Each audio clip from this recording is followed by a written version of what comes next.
Praise the lord. మన ఆత్మీయ జీవితాన్ని బలపరుచుటకు దేవుడు మనకి నేర్పించే శ్రేష్టమైన మాట. పరిశుద్ధ గ్రంథంలో మనం చూసినట్లయితే అక్కడ ఒక చక్కని మాట ఈ విధంగా ఉంటది. ఏమని అంటే యోహాను 16వ అధ్యాయం 20వ వచనంలో, మీరు ఏడ్చి ప్రలాపింతురు గాని లోకము సంతోషించును. మీరు దుఃఖింతురు గాని మీ దుఃఖము సంతోషమగునని మీతో నిశ్చయముగా చెప్పుచున్నాను అని.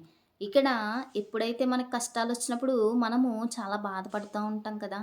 చాలా దుఃఖిస్తూ ఉంటాం.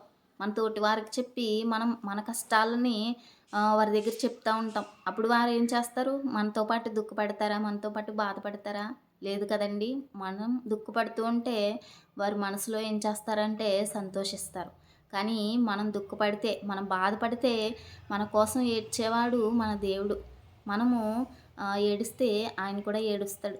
అందుకే దేవుడు అంటున్నాడు కదా! నీ బాధ కొద్ది రోజులు మాత్రమే.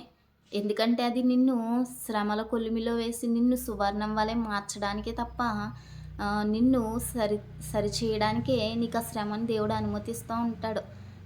ఎందుకంటే నువ్వు దుఃఖంలో ఉండిపోవాలని కాదు, కానీ నువ్వు సంతోషంలోనికి వెళ్ళాలని దేవుడు కోరుకుంటూ ఉంటాడు. కాబట్టి ఇప్పుడు నీకు కలిగిన దుఃఖాన్ని నువ్వు అనుకుంటూ ఉండొచ్చు, ఎప్పుడు నా జీవితం ఈ దుఃఖంలోనే ఉండిపోద్దేమో, నాకు ఈ కష్టాలు ఇంకా ఇప్పటికీ తప్పవేమో, ఇంక నా జీవితం అంతా కన్నీళ్ళ గుండా వెళ్తానే ఉంటుందేమో అని నువ్వు అనుకుంటూ ఉంటావేమో. కానీ నమ్ముతున్నావా? దేవుని మీద విశ్వాసం ఉంచు. దేవుడు నీ జీవితాన్ని, నీ అంగలార్పుని దేవుడు నాట్యంగా మార్చిపోతాడు. నీ కన్నీటిని ఆయన తుడిచే దేవుడు. నువ్వు విశ్వసించి ఆయన ఎడల నమ్మకం కలిగి నువ్వు జీవించినట్లయితే దేవుడు నీకు దుఃఖానికి ప్రతిగా సంతోషాన్ని అనుగ్రహించే గొప్ప దేవుడు. ఆమేన్.